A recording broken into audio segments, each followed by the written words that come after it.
They say hope is the last thing to die. But in my experience, hope is just a parasite. It eats you from the inside out, day after day. It has been exactly 365 days since my daughter, Sophie, vanished into thin air. 1 year of absolute silence. There was no ransom note demanding money, no grainy security footage, no body found in a shallow grave. It was as if the earth had simply opened, swallowed a 15-year-old girl whole, and sealed itself back up without leaving a single scar. Before that day, we were a normal family, but Sophie's disappearance turned our home into a mausoleum. It destroyed me.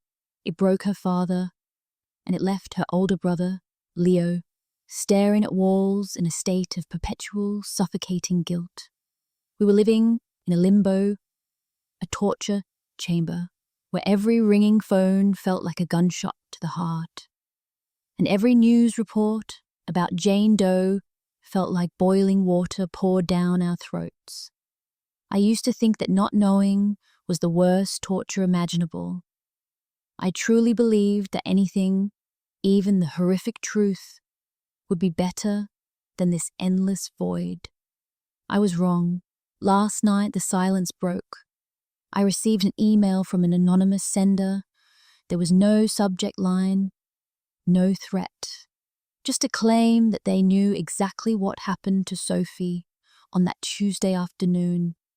I'm going to read you the contents of that email, and once you hear it, you'll wish you were still in the dark, just like me. The email began with 3 words that made my blood turn to ice. Hello, Mrs. Stanfield.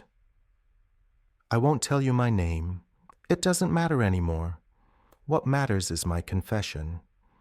I will be brief, and I will be brutally honest. Sophie is dead, and I am the one who killed her. I wish I could tell you it was quick. I wish I could say she didn't suffer, but I would be lying. Her end was slow, terrifying, and agonizing. And the sickest part? I can't deny that, at first, the knowledge of her suffering gave me a twisted sense of satisfaction. You see, I have been fixated on Sophie for a very long time. You might call it an obsession. I called it devotion. The hardest part was knowing she looked right through me. I had tried to get close to her before small gestures, clumsy attempts at affection, but she was repulsed by me. She looked at me with disgust. That look made me feel small. It made me angry. Do you know what it's like to live inside a fantasy, Mrs. Stanfield? I spent years sculpting this scenario in my mind, like an artist chipping away at a block of granite, searching for a horrific masterpiece hidden inside. When a fantasy becomes that complex, thinking about it isn't enough. You have to make it flesh. Warm, bleeding flesh. I needed to know if I had the courage to turn my nightmare into reality. And exactly 1 year ago, I proved that I did. I was patient. Like a crocodile wading in the muddy water, I played the long game. I regained Sophie's trust. I let her lower her guard. I became someone she felt safe with. That is my greatest deception. On that Tuesday afternoon, I lured her to an abandoned shack deep in the woods. I had prepared everything, the soundproofing, the chains, and even lit a few candles.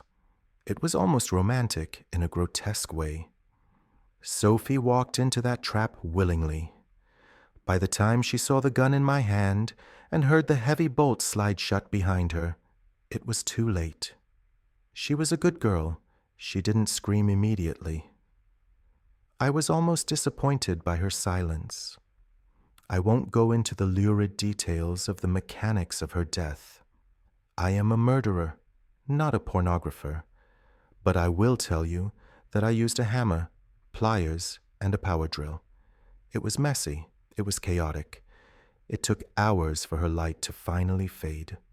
Sophie was strong, Mrs. Stanfield. You should be proud of her. She fought to hold on to life until the very last second.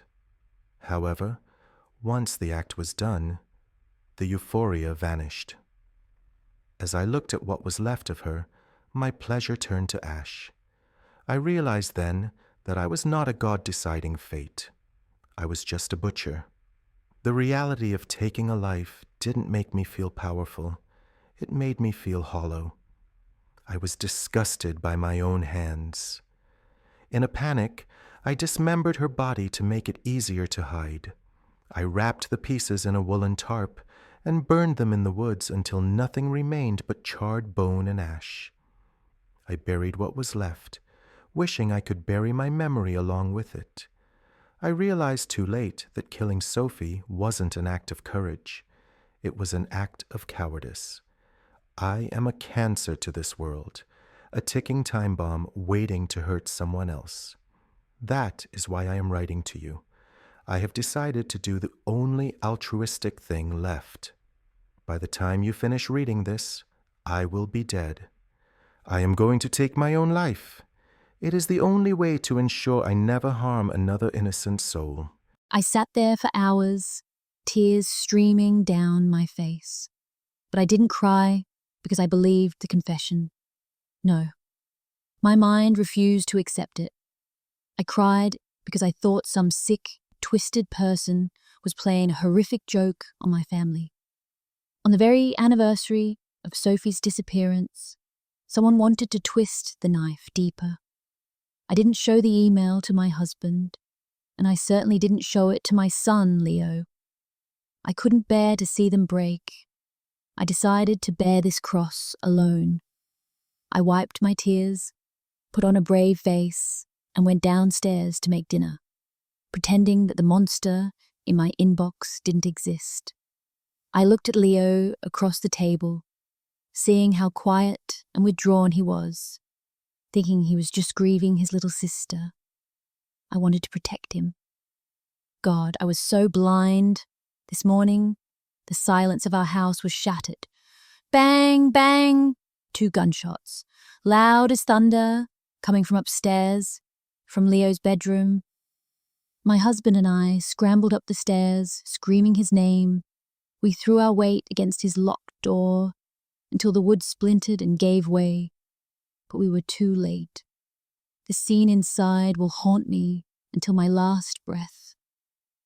Leo was slumped in his chair. He had somehow gotten his hands on his father's revolver. He had fired 2 shots. The first bullet went straight through the hard drive of his laptop, destroying whatever evidence was on it. The second bullet went straight through his forehead. I stood there, frozen, as the smell of gunpowder and blood filled the room. And then the words from that email flashed in my mind like a neon sign. I've decided to take another life. Mine. So, let me ask you all one last time. Do you believe in coincidences? Because I don't. Not anymore. I am sorry for what I took from you. I don't expect forgiveness. I just hope that knowing the truth gives you some form of closure.